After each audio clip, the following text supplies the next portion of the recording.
ইফতারের সময় ৩টি খাবার খাবেন না। আমরা ইফতারের সময় অনেক আয়োজন করে থাকি, বিশেষ করে আমরা সারাদিন রোজা রাখি, ইফতারের সময় অনেক ব্যয়বহুল খরচ করে থাকি, আয়োজন করে থাকি। আর রোজাদারের জন্য নবীজি সাল্লাল্লাহু আলাইহি সাল্লাম দুইটি সুখের সংবাদ দিয়েছেন, দুইটি আনন্দের বিষয় হচ্ছে রোজাদারের জন্য। নবীজি সাল্লাল্লাহু আলাইহি সাল্লাম জানিয়ে দিয়েছেন, একটি হচ্ছে সারাদিন রোজা রাখার পরে যে ইফতার করে, এটা হচ্ছে রোজাদারের আনন্দ। আপনি সারাদিন রোজা রাখার পরে যখন ইফতার করেন, এটা হচ্ছে আপনার কাছে এতটা ভালো লাগার বিষয় হয় তখন, যে সারাদিন না খেয়ে থাকার পরে আপনি এখন খাবার খেতে পারছেন, অথবা ঈদুল ফিতরের সময়। আর একটি হচ্ছে রোজাদাররা আল্লাহ তাআলার সাথে সাক্ষাৎ করবে যখন, তখন সে আনন্দ উপভোগ করবে। এজন্য এটা হচ্ছে রোজাদারের জন্য দুইটি বিশেষ আনন্দের মুহূর্ত।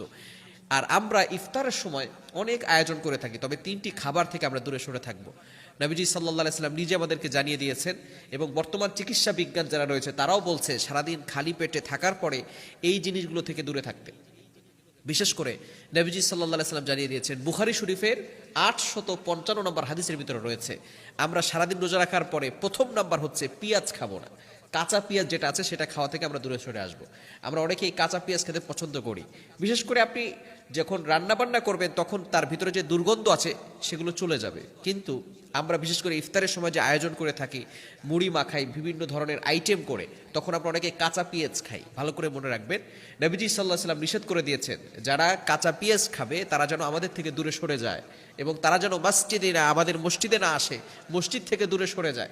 এখন আপনি ইফতার করতেছেন, ইফতারের সময় কাঁচা পেঁয়াজ খাচ্ছেন, আবার একটু পরে আপনি মসজিদে চলে যাচ্ছেন, আপনার মুখে একটা দুর্গন্ধ লেগে থাকবে, সেটা পাশের যে মুসল্লি ভাই আছে সে কষ্ট পাবে। এটা কিন্তু খুবই অন্যায়জনক একটি বিষয়। শুধু তাই নয়, মসজিদে ফেরেশতারা থাকে, মসজিদে তো হচ্ছে শান্তির জায়গা, আপনার মুখের দুর্গন্ধের কারণে দেখা যাচ্ছে যে আরেকজন কষ্ট পাবে। এইগুলো থেকে আমরা দূরে সরে আসব। বিশেষ করে 1 নাম্বার হচ্ছে কাঁচা পেঁয়াজ খাওয়া যাবে না। অনেকে স্মোকিং করে, বিশেষ করে ইফতারের সময় সারাদিন রোজা রাখছে, এখন সে সিগারেট খেতে পারতেছে না, সারাদিন সিগারেট খেতে পারছে না, কতটা কষ্ট তার ভিতরে।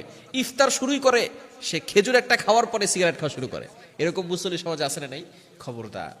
আপনি সারাদিন রোজা রাখার পরে এখন আপনি ইফতার করছেন, একটু পরে আপনি নামাজে যাবেন, মাগরিবের নামাজ আদায় করবেন, আপনার মুখের দুর্গন্ধের কারণে নামাজি ব্যক্তিরা কিছু বলতেও পারছে না, কিছু করতেও পারছে না।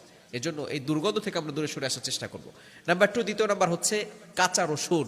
যে হাদিসটি বলেছি বুখারী শরীফের 855 নম্বর হাদিস, এখানে রসুন এবং পেঁয়াজের কথা নবীজি সাল্লাল্লাহু আলাইহি ওয়াসাল্লাম নিজে জানিয়ে দিয়েছেন। কাঁচা রসুন থেকে আমরা দূরে সরে আসবো। রসুনে কিন্তু অনেক উপকার আছে, তবে অবশ্যই রান্না বান্না করে খাওয়ার ফলে ওইটার দুর্গন্ধ চলে যায়। তবে কাঁচা রসুন যদি আমরা খাই তাহলে কিন্তু কঠিন গন্ধ আমাদের মুখে চলে আসবে, নবী সাল্লাল্লাহু আলাইহি ওয়াসাল্লাম নিষেধ করে দিয়েছেন। তৃতীয় নাম্বার হচ্ছে মোস্ট ইম্পর্টেন্ট, সেটা হচ্ছে অতিরিক্ত ঠান্ডা